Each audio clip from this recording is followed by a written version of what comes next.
following program is sponsored by Team Reba of Remax Metro East Side and Eric Osnes of Homebridge Financial Services. Welcome to Open House with Team Reba.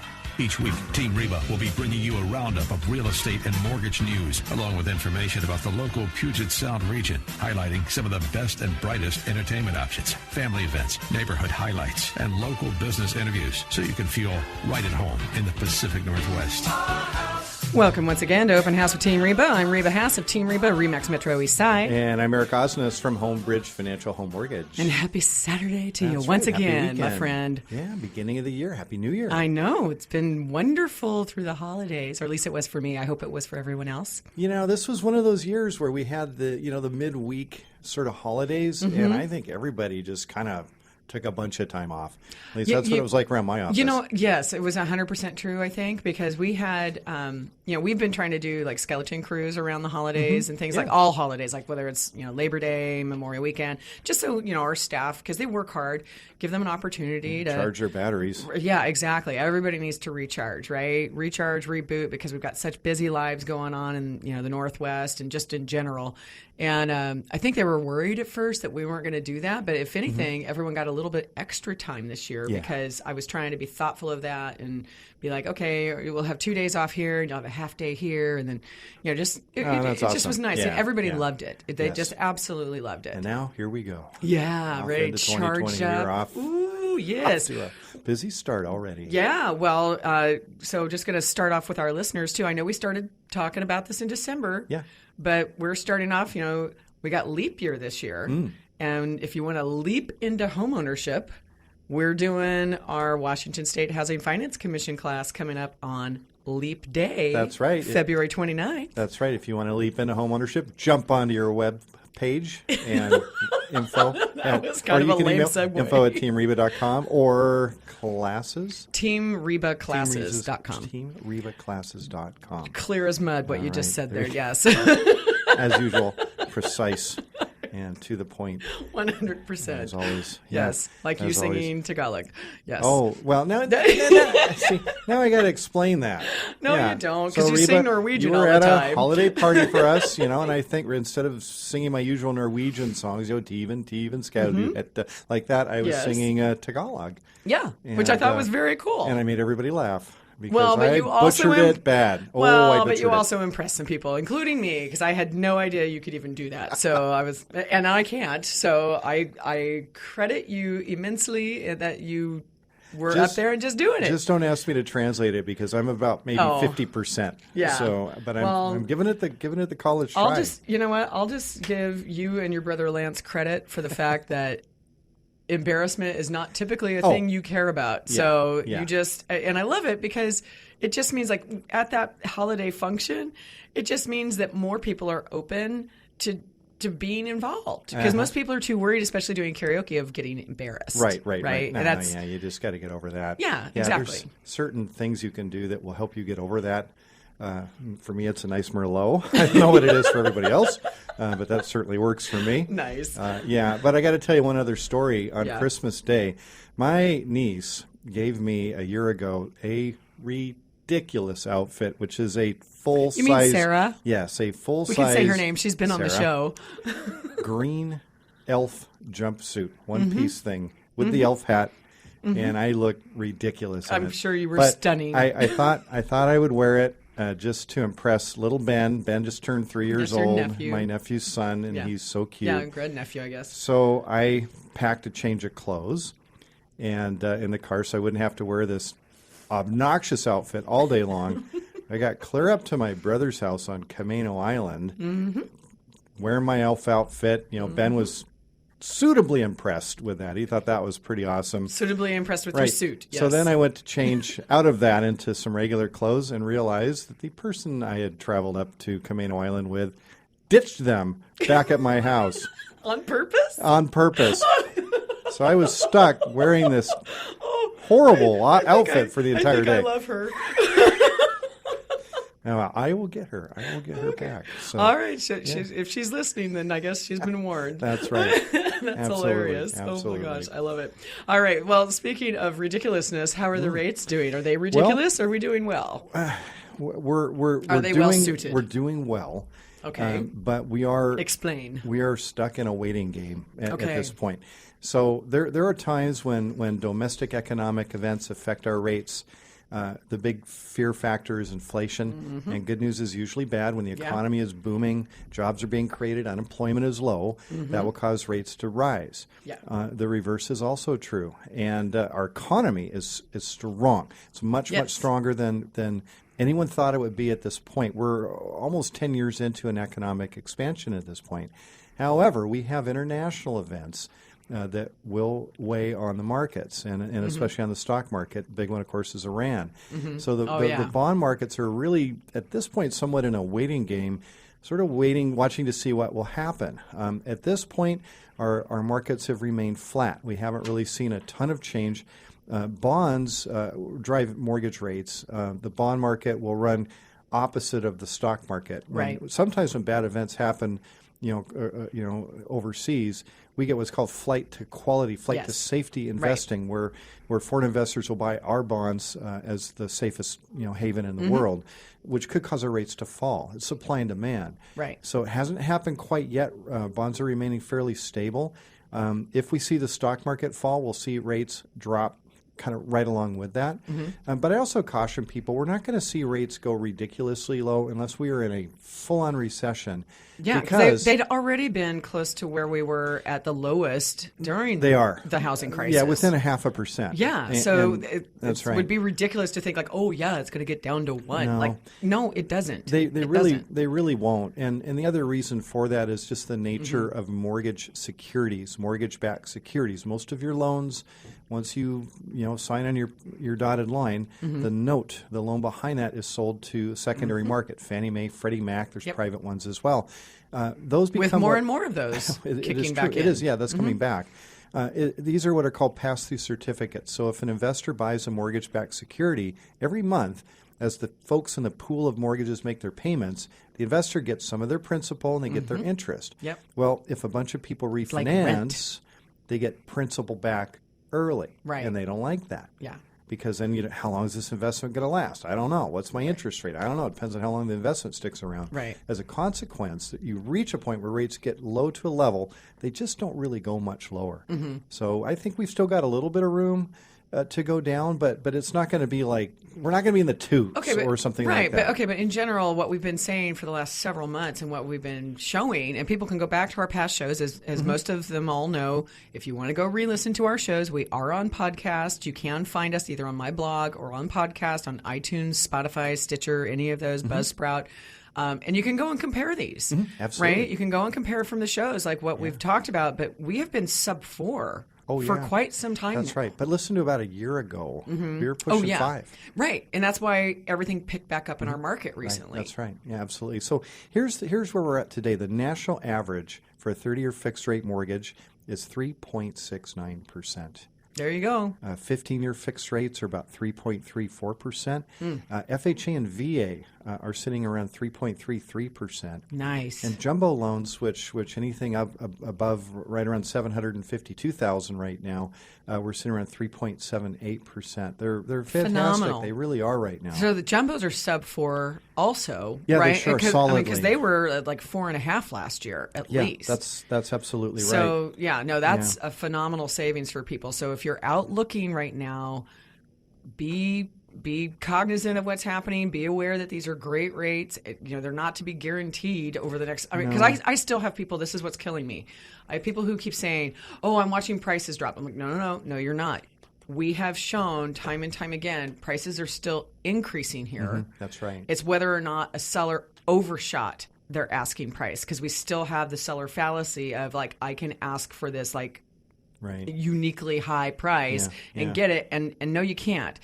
Doesn't mean that the values are dropping. And in fact, actually, there was an article in Seattle Times that we shared on my Facebook page recently that said in the last 3 months, from October through December here in the Northwest Multiple, that housing was prices cooking. were Yeah. were sailing right along, and our inventory is really tight right now. It's skinny. Super Yeah, tight. the press is And finally everyone's starting like, to "Oh, pick we're up waiting." on all of that. Yeah, including the story that you brought, which made me laugh. I already rolled my eyes till they almost fell out my head.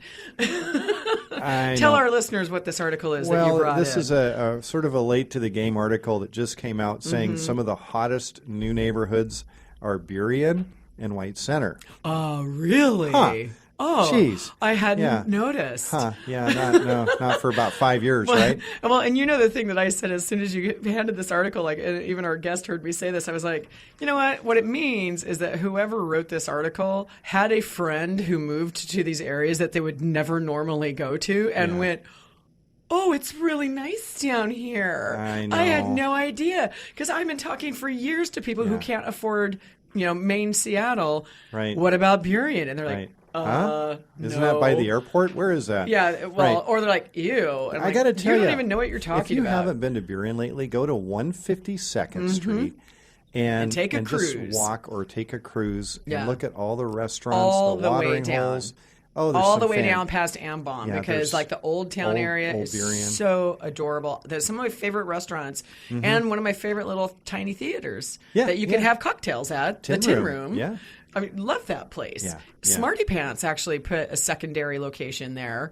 They have the Smarty Pants Yes, they do. garage. Yeah. And they, you've got Elliott Bay Brewing. And they have a Smarty Pants brunch there too on Sundays, which is kind of fun. Oh, yeah, of course. So, yeah, they've got there the you go. best Bloody Marys. Just got to say. But yeah, so there's lots of great stuff going on. And down in White Center and Top Hat, in fact, actually during the holidays, right around Thanksgiving, we did my annual team meeting, and we went to axe kickers. Oh yeah, right. And right. we did axe throwing Yeah. as a group event. And I had no You're only going to get axe throwing in White Center. I just have to. No, that's not come true. out- There's one in Bellevue, for cripe's what? sake. There is? Yes. Oh. No, I'm sorry, not Bellevue, Capitol Hill. Oh, well, There's that one on makes sense. Capitol Hill. Well, that's but on the there's sidewalk. not. Yeah, that's Oh, just out there in stop the it. public. Stop it. No, these places are super cool, and it was really fun. I had no idea how much fun it was going to be. Good way to Our take whole your team. aggressions out. Well, bring some photographs of your exes. Oh, I should have done that. You should have. Oh, yeah. You great would have idea. been Bullseye. Yeah. Well, enough of that. Let's move on and pay some bills, shall we? Yes, we shall. So we'll be going to take a real quick break. We're going to be right back with Have more our guest. Open House with Team Reba. Yes. Stay tuned. We'll be right back.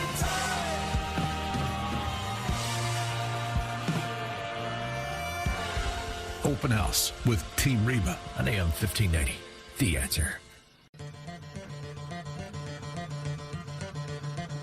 Now, back to Open House with Team Reba. Welcome back to Open House with Team Reba. I'm Eric Osnes from Homebridge Financial Home Mortgage. And I'm Reba Haas from Team Reba. And we're here every Saturday from 2 to 3 o'clock bringing you information on real estate and finance. Yes. And always want to have on good, exciting, interesting guests. Yes. And today's no exception. Absolutely. Yeah. We're going to give a quick introduction, but we got a couple other things to still cover. Yep. But we have Nella Hawks from the Daffodil Scholarship Foundation with us. Thanks for being here today. Yeah.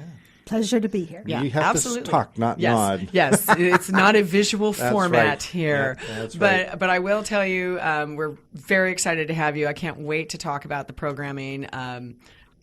I'll get to that in a minute. Right, However, but also for our listeners, if you want to get a repeat on this, we also are still being played on Sundays from 3 to 4 p.m. That's right. So if you love something on the show, you want to tell somebody about it and have them listen in, they can either do it there or you can get us on podcast. There you go. Yeah. That's right. That's So, right. Okay, you had some Yes. exciting math to discuss today. As I geek out on math here. Yes. Well, no, this is super important well- because anyone selling starting this year Yeah. is impacted by the new excise taxes. Right, effective now. And how Yes. many times in recent history have your taxes gone down?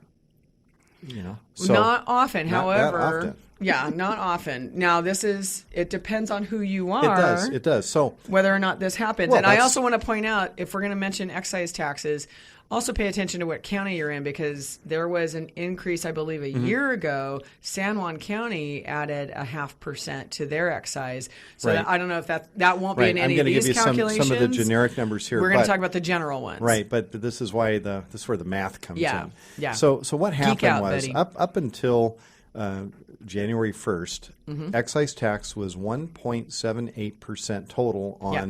the sales price of your home. Right, And the and seller pays it typically in Washington State. Yeah, and the Association of Realtors locally had been continuing to fight that because they've been trying to change that for years. Right. And the association kept fighting it, trying to keep it balanced. Right. Which this change has me a little bit flummoxed. It really does, because here's the new schedule. It's a tiered schedule. Yeah. So if your sales price is $500,000 or less, your taxes are going from 1.78 down to 1.1%. Yeah. If your sales price is between $500,000 and $1.5 million, your taxes still go down from 1.78 to 1.28. Now that 1.28 is for the amount that's from 500,000 to 1.5 million. So you pay a certain schedule for 500 up to 500. You pay a slightly higher tax rate for the next million, up from 500,000 to 1.5 million. From 1.5 million to 3 million, there it goes up a little bit. It goes to 2.75% for that next increment. And if your sales price is over 3 million, you're going to pay 3% for anything over 4 I thought there was a section that was still at 1.78. There's not? No, there isn't. So this okay. is where the math comes in, though, because really the way that works out, I kind of did a big schedule of this. You're going to really be below that 1.78% mark up to a sales price of about 2.4 million. So if you're selling for 2.4 million or less, you're actually paying less in excise taxes than you did last year. Okay. I don't get it, but they went down, so that's a good thing.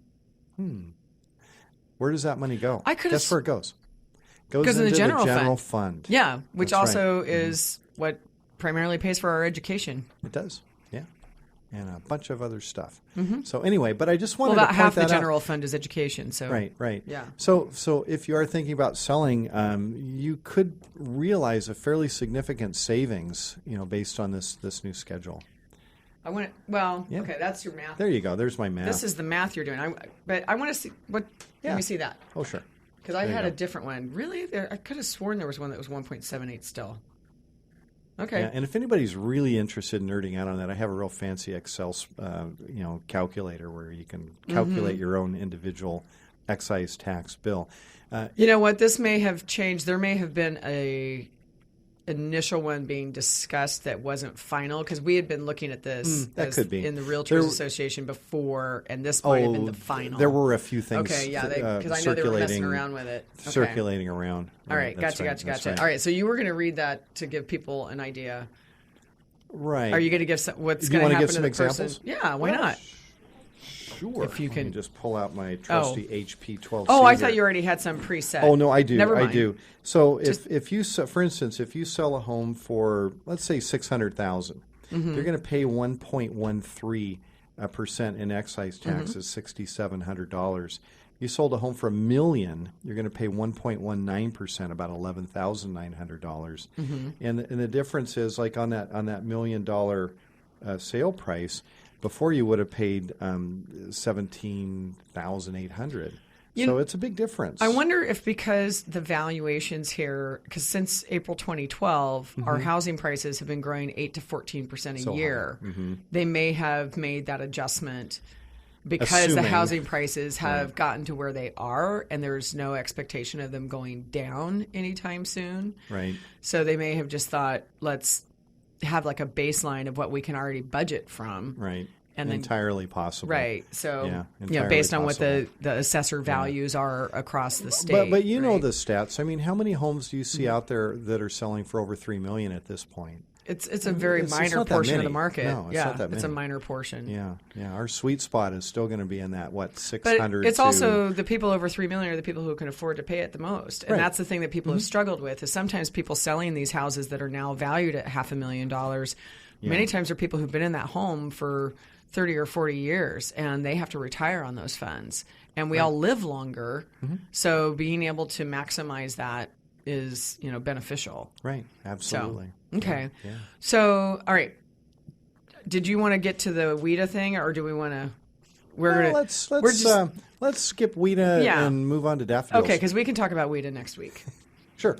And we're not talking cannabis, by the way, anyone who's listening. No, that there's an is A on the there. Washington Economic Development Association. The A is not silent. They have been on our show before. We were just going to mention that they have an event February 5th and 6th. That's all I'm going to say. And we can move on to our lovely guest. Economic forecasting, which will be interesting. Yes. Yes.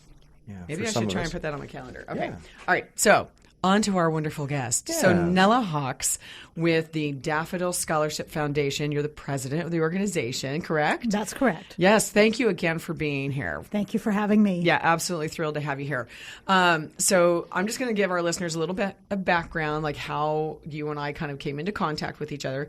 Many people who listen to our show know that I'm involved in Rainier Yacht Club, which is part of the Grand 14 clubs around the Puget Sound region, ranging from all the way down to Olympia to Everett to Poulsbo, Port Orchard, Bremerton, all these kinds of other areas. And Tacoma Yacht Club is known to host every April a Daffodil event. And so I've gone to that in the boating community over the last several years. And now as Rear Commodore, I will be participating in the parade of boats and things that are decorated. But I went to the Women's Interclub Council luncheon that Tacoma put on, and they were highlighting both the Daffodil Festival and the Daffodil Scholarship Foundation, which I didn't even know at the time was a part of this. So can you give our listeners like a little bit of background of both the festival and then how it ties into your scholarship foundation? Sure. First of all, they are totally separate organizations. The Daffodil Festival was founded in the 1930s. And over the years, the signature event, people are very familiar with the parade and a bunch of beautiful young ladies in yellow dresses and waving and lots of yellow daffodils everywhere. And I didn't realize how much of Pierce County it actually covered. Yes, the parade goes to 4 cities, Yes. Tacoma, Puyallup, Sumner, and Ording. Ording, that was the one I couldn't remember the other day. Okay. 4 cities in the same day. It's a big day. Yes. So over the years, there is a royalty program, and there are princesses that are selected every fall for the coming festival season. And out of that group of princesses, one of those, they are senior girls from all of the high schools, most of the high schools in Pierce County. Okay. One of those girls becomes the queen at a ceremony, and they compete and give speeches, etc. And several members of the Daffodil Festival in the 1970s decided that it would be nice if scholarship money was available for these princesses and for the queen. So they formed a foundation totally separate from the festival. The Daffodil Foundation is a 501c3 nonprofit organization, and we raise money through the year and award scholarships to these girls every spring. And that has been growing over the years. Yes, we try. The number of young ladies that have been Absolutely. participating and benefiting from this. A story that I heard a while back is when the first parade was going to be put on, there was a man in Tacoma who was going down the street, was involved with forming this parade, and he saw a pretty young lady walking down the street. And he said, "Would you like to be a daffodil queen?"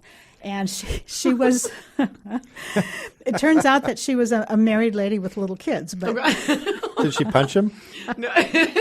no, she rode in a car, and she was the first daffodil queen. Anyway, from that point forward, they've selected young ladies from the high schools. Okay. And so we thought it would be wonderful if we could, increase the number of young ladies participating. So there are most of the high schools in Pierce County participating in the program now. You're up to how many now? We have 23 princesses. Okay. And out of those 23 girls, one of them is selected the queen. Okay. All right. So that's a big court. Yes, it is. Right there. Because as I was listening at the luncheon, I think it initially started out with like maybe 5 or 7, and then it's just grown and grown and grown. And the thing that was also, and one of the reasons I wanted to highlight this is, there's all these young people who are benefiting from this program, but what I realize is the people who are running it and some of the volunteers who got up and spoke, they've all been there a long time, but the number of people who are involved in it are becoming fewer and fewer. And it's so key that people become aware of what's there so that we keep it going. Because I would hate to see that just disappear when so many young people are really benefiting from these programs. Yes. Because that's the whole thing, is getting new volunteers for any kind of organization is always a challenge. So if people don't know about it, then how can you possibly get them there? So we've got that it's grown from like 5 to 23, and we're going to, when we get done with this break that's going to be coming up, if you can give us kind of an idea of like what the young ladies have to go through to qualify for this, because that was the other thing I was super fascinated with, is this isn't a beauty pageant. This is a like being a great person pageant kind of thing. I don't even know how else to describe that. But so we have Nella Hawks, who is the president of the Daffodil Scholarship Foundation, with us. We're going to be talking more about this program when we get back on Open House with Team Reba right after these short messages. Thanks for listening.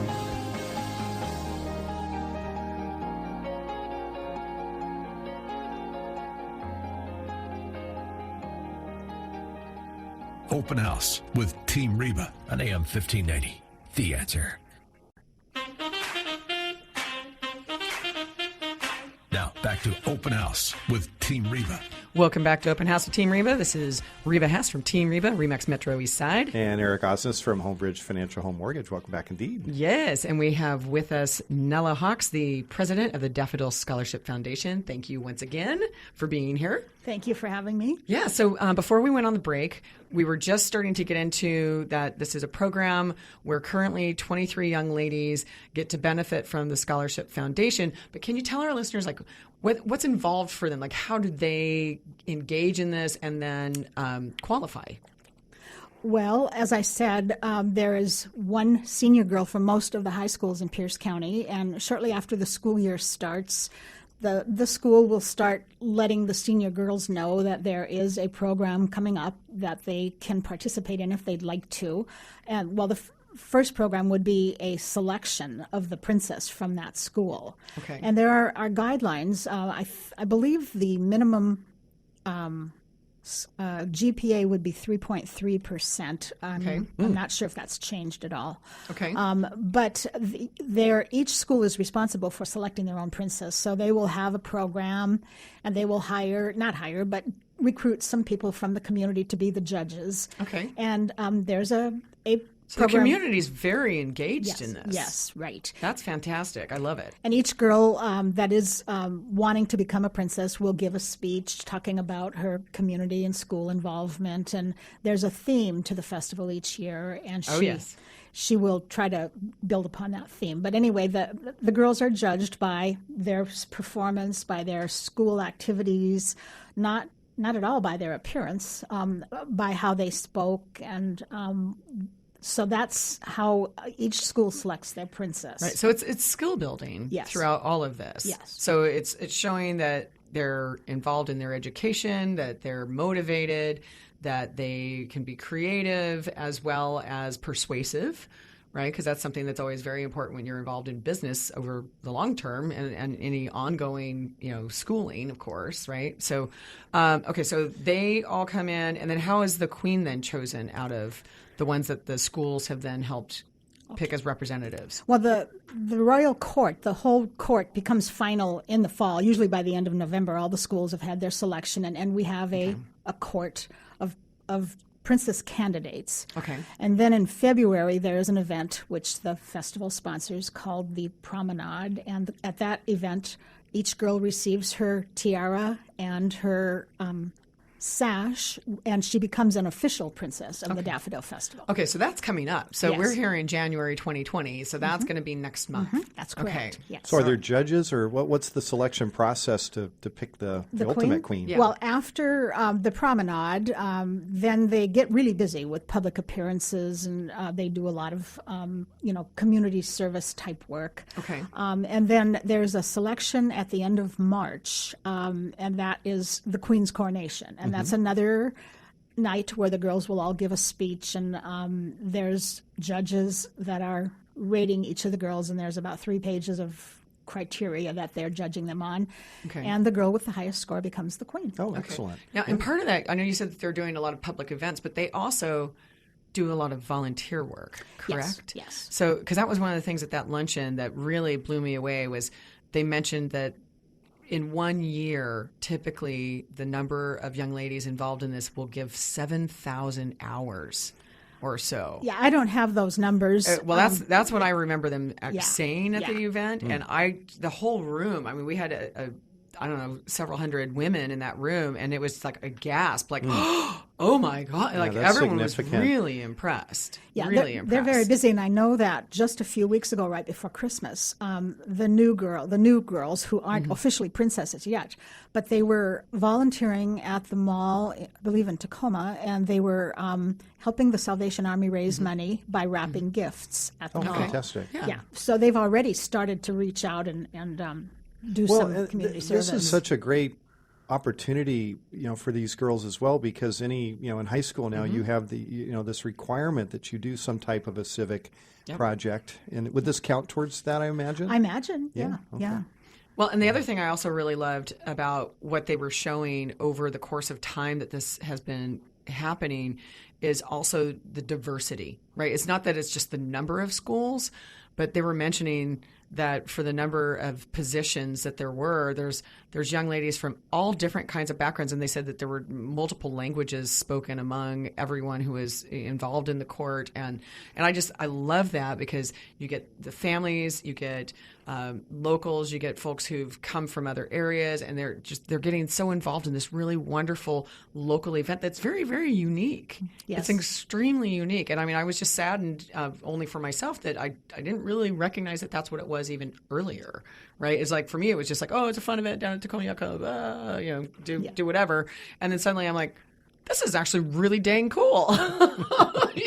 So for our listeners, this is going to be kind of a two-part series for us too. We have Nella here with us today, but we're hoping to have someone from the actual festival itself coming and talking about each of the events that they'll have coming up, because it's a multi-month program for all of it, right? Yes, you had asked me about the parade. There are these other events leading up to the parade, and then the parade itself for the four cities is on Saturday, April 4th.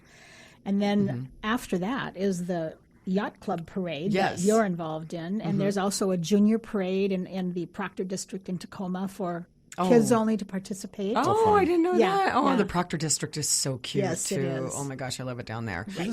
That's another part that people, if they're from Seattle, if they've never, like you'll say Tacoma and they'll still go back to Aroma of Tacoma. And you're like, okay, first of all, that went away a long time ago for one. Right. And if you haven't been to Proctor District, or if you haven't seen Ruston any time lately, very cool neighborhoods. Smokes, Absolutely. get down there. Right. I think there's also a car show as part of this as well. Classic car show. That's one of the fundraisers that we have at the foundation. That's a big fundraiser for us. And there's a lot of listeners to this show who are big car fans.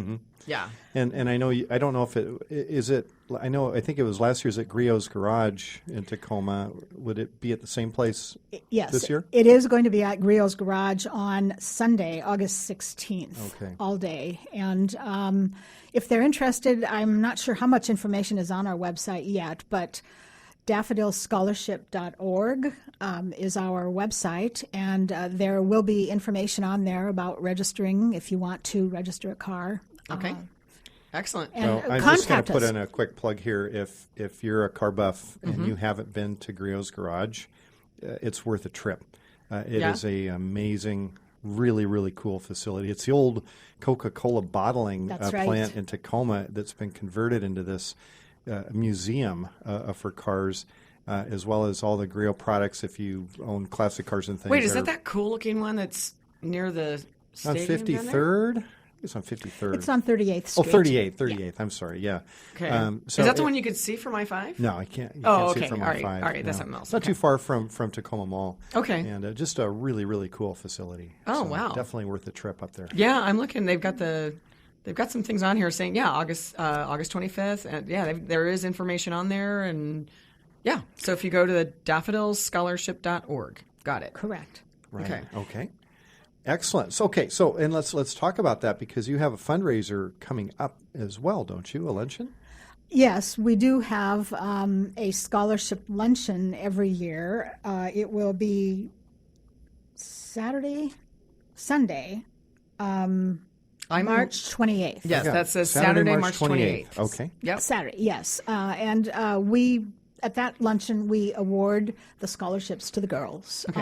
Excellent. Did we already say how much the scholarships were? No. We haven't talked about that. No, each girl gets $2,000. That's significant. Yes, Fantastic. that's because 23 of those girls. So that's That's a lot of yes. money we have to raise every year, and we're Yes, just it is. we're just a small board. There are 9 of us. Yeah. So And I'm looking at this. It says that each of them will be awarded a $2,000 scholarship. And the thing is, it's to the post-secondary school of their choice. correct. They can use the money at any university, college, or trade school of their choice. Which I will say, as someone who's on the foundation for Renton Technical College, $2,000 goes a long way. Yes. There. Yes. For the different programs, and there's 53 different programs. So yeah, anything that they could do with that is phenomenal. So when I say that we award the scholarships at the luncheon in the spring, we don't actually give them the money. No, they're just we give told- them a certificate and instructions on how to claim the money, and we actually send the money directly to the school. We don't give it to them Oh, so they that's can go great. shopping or something. Right. Yeah. There's got to be a Yes. a third Right. party You don't want distancing. to buy there. a set of Yes. tires or something like that. Yeah. Right. Right. Go shopping spree. Yeah, no, that's fantastic. No, I love what this is about. And then, and you've done it for so many years. Like that's a lot of money accumulated over Yes. time. And you had originally talked with me about maybe the potential of bringing some of the recipients, because the thing is, you have some of the gals who've benefited from these starting to kind of come back now to help out some, right? We have 2 members of the Scholarship Foundation who were former royalty and received scholarships, and unfortunately, neither one of them could come. But maybe Judy, when she comes, Might be able to have some- might be able to bring Yeah. somebody with her. Yes. Yeah, no, I would love to get an opportunity to chat with them about what having something like this did for them and how it helps move them forward. Because to have that type of support, it's always great to have family support, but even if once you get involved with post-secondary education, like there's a lot going on in your life at that point, because you're getting to adult land, and depending on if you're living at home or not, there's a lot of other costs associated. So $2,000 can go a long way. Well, and it's not just the money; it's the experience. Oh, And yeah. the sooner I think as a society, we need to have more volunteerism. I'm with you. Being involved in your community makes you a much better citizen. It makes for better neighborhoods. It makes for Yes. less crime. It makes for better education. I mean, Yeah. I could go on and on and on with that. But it's being a part of that community and feeling that connection is a huge, huge factor. Yeah, and I think that's why we resonate with this so much, Nella, because we are both heavy-duty volunteers. I serve on 3 boards myself. I know you serve on boards and have done for Great. decades and decades. So we can appreciate and respect everything that goes into what has to be done here. So definitely love it. Okay, so we are coming up on a break here. So I think we're going to get our final thoughts put together so that we can come back, give you some final information, remind people dates, places where they can contact you, and get any final thoughts from you on what you guys are looking for this year coming up, okay? All right, so we're going to be right back with Nella Hawks, the president of the Daffodil Scholarship Foundation. If you want to go check it out, go to daffodilscholarship.org, and we'll be right back in just a few on Open House with Team Reba. Open House with Team Reba on AM 1580. The Answer. Now, back to Open House with Team Reba. Welcome back to Open House with Team Reba. I'm Eric Osnes from Homebridge Financial. And I'm Reba Haas from Team Reba. And we have Nella Hawks with us. And Nella is the president of the Daffodil Foundation. How'd I do? Scholarship Foundation. Foundation. That's okay. So, Nella, It's a scholarship. no, I'm, Yeah. I'm really glad that you joined us on the show Key today part. because, scholarship programs, it's a volunteer-run organization. You've been around for a very, very long period of time and Yes. have great success with that. So thank you, for all your work and your service with that. Yeah, how many years have you been with it? I've been part of the festival since 1988. So Oh, wow. yeah, Okay. over And 30 then- over and then 30 years, and at in the last 5 years or so, my focus has been with the foundation rather than with the festival. Okay. So Sure. Well, I'm sure people are quite thankful of all your time that you spend on that because, thank you. like I said before the break, we do a lot of volunteering ourselves, so we can Yes. definitely appreciate when people put that much time and effort in. And I did have a question for you too, because you've got all these queens, the Daffodil Queens, Princesses They're and a queen. They're volunteering I can tell you're throughout listening. the year. And who's structuring that? Are they picking activities themselves, or is somebody helping guide them? The Daffodil Festival schedules their appearances and all that. Okay. A lot of organizations in the community, and they know the history, and they know that all they need to do is call the festival and request an appearance by the royal court, and it'll get done generally. Oh, got it. Yeah, got it. yeah. Okay. So if any particular group wanted some type of an appearance or an event, something like it, actually get that arranged. Excellent. Well, it takes a lot of fundraising and commitment to get that done. How do you handle that, the fundraising side of it? Well, as far as the foundation goes, we have a couple of fundraisers. We have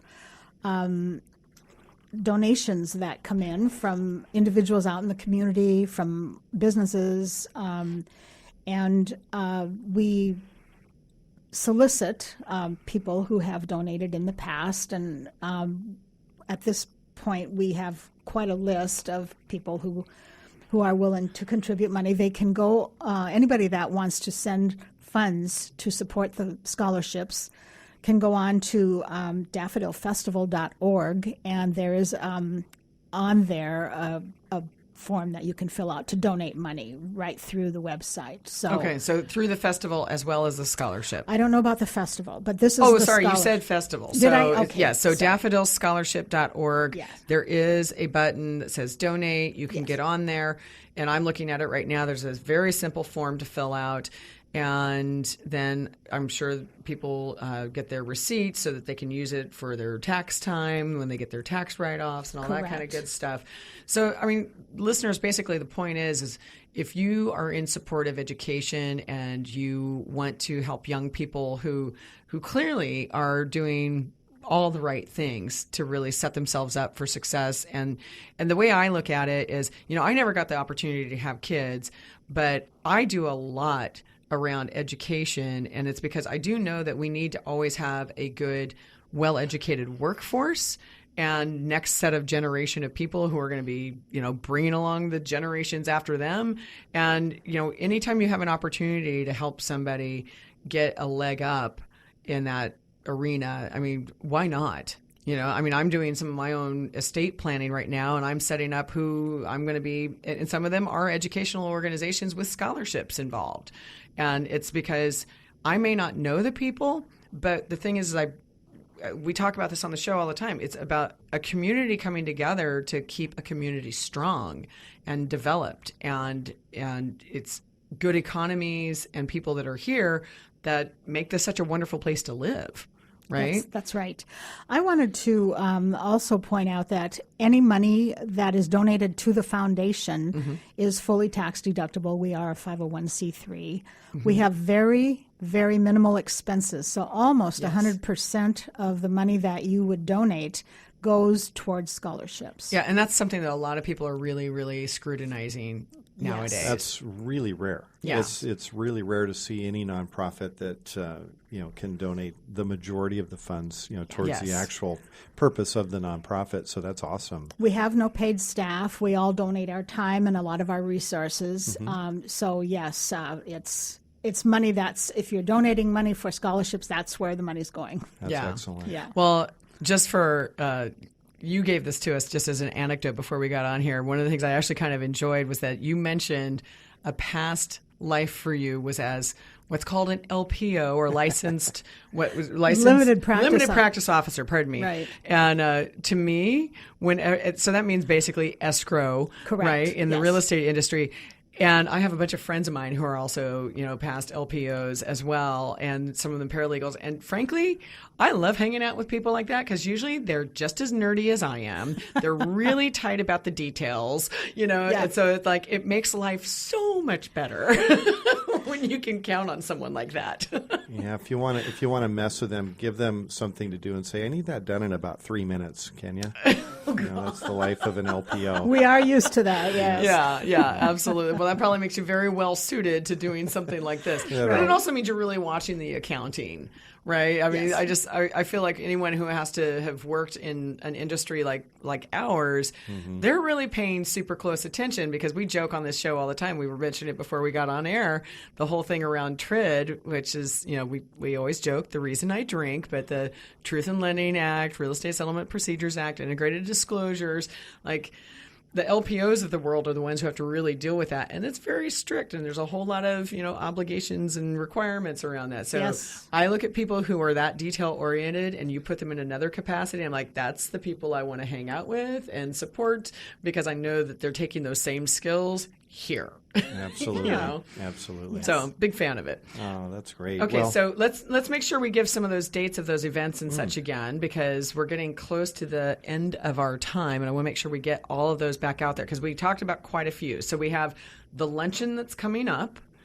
The luncheon is Saturday, March 28th at the Emerald Queen Casino Event Center in Fife. Okay. And if they are interested, again, they can contact us through the website, Okay. and somebody will get back to them. Okay, and then there's the parade day. Parade day is Saturday, April 4th. It starts in Tacoma about 10 in the morning and ends in Ording, and I believe the Ording parade starts around 5. Okay, and then you have the car show. Yes, the Foundation Car Show is Sunday, actually, August 16th. Okay, so we've got